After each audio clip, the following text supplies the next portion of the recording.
अपशब्द बात केहू बोले राम जी के केहू अपशब्द हौ बबुआ कहन फलाना जादू के लइका है तो कहत के कह कि ना राजा दशरथ के लइका है। अरे ये कह कि राजा दशरथ के रोल वादा करे के बा वहां के पिताजी के राजा दशरथ के रोल वादा करे के बा वहां के राम के रोल वादा करे के बा आ जो नर्तकी रही है तो सीता के रोल वादा करे के बा। चलिए अरे बाबा है यहाँ के गलतियों कर तो माँ बाप दी पूजा बाबा रोगे वैसे काम मत कर रहे हो नहीं तो रोगे पंडित जी है रोगे वैसे कर तो गड़बड़ हो जाए कि वही मुंडो रफ हो जाए कि मामला रफ हो जाए। सुनी है गाना हमारा के जन बुझत तू गोरी तू अनारी ये बहुत दिन पहले लंगर व्यास गा के छोड़ दे। चलिए उसे कोनो बात नहीं खे ए महाराज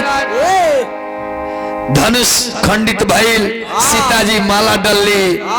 उन्हें बिमला नाम के भवन बनावल गई लोजवा से बरात निकल कवि के भाव बा माटी कोड़ होता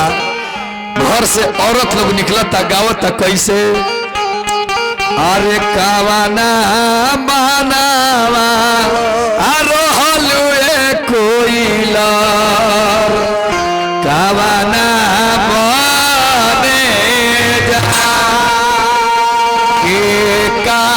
राजा तू